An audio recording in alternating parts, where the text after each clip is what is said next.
Hello YouTube world, hello mga friendski around the world. Welcome back to my channel. Richel here. Since dito lang kami sa bahay palagi and namimiss ko mag fishball, kaya gagawa tayo ng fishball today. Okay, prepare your clean bowl. Add garlic, 1 medium onion, add your pre-cooked fish, 1 grated carrots, medium size, no need to squeeze it. Add parsley kung wala, spring onions, kung wala okay lang, this is optional. Salt and pepper, sugar, baking powder, and yung flour.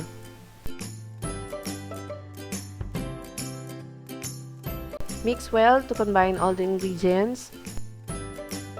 Sa paggawa ng fishball, you can use any fish. Basta tanggalin nyo lang yung skin and yung tinik niya. And then, i-pre-cook nyo na siya. Kung walang fresh na fish, pwede po yung mga dilata na tuna or salmon. So, pag nahalo nyo na lahat, lagyan nyo lang ng konting-konting tubig. Siguro mga 2 to 3 tablespoon lang. Sa part na to, si Dylan yung nagmi-mix. Gusto daw niyang i-mix. Kung gusto mo ng mas fine texture, pwede mo siyang i-food processor. Pero kung wala, okay lang. Sa akin, mas okay ito yung medyo may nakakagat kang konting roughness, sibuyas, yung garlic, ganun. Yung measurement is depende kung gaano kayo karami kakain. This will be good for 2 to 3 persons. Pwede na. Takpan lang natin ng cloth and then lagay natin sa fridge for 1 hour. Then, prepare in a small pan 1 cup of water. Add flour.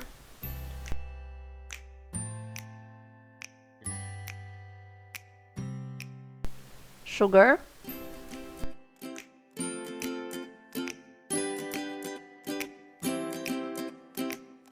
Soy sauce,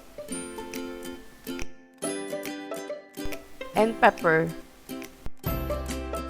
I-mix lang natin para ma-dissolve lahat at well combine. Okay, so this is the basic. And then kung gusto mong mag-add ng sibuyas or sili, pwede naman. But then hindi na ako mag-add kasi mayroon akong bata. Kapag nahalo mo ng mabuti, saka mo buhayin yung apoy. Alaga lang sa halo para makuha mo yung thick consistency niya.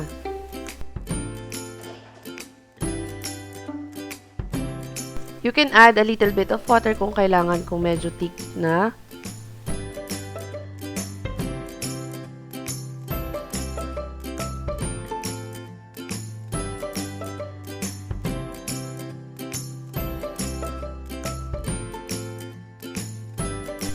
Okay na sa akin tong ganitong thickness. So, i-off na natin yung apoy.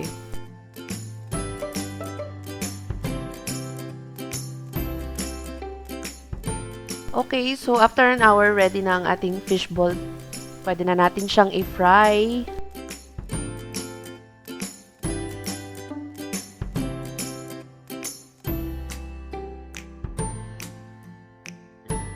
Mas okay kung deep fry, pero kung hindi deep fry kagaya nito, ang gagawin nyo, kailangan nyo lang gumamit ng non-stick pan para mas madali.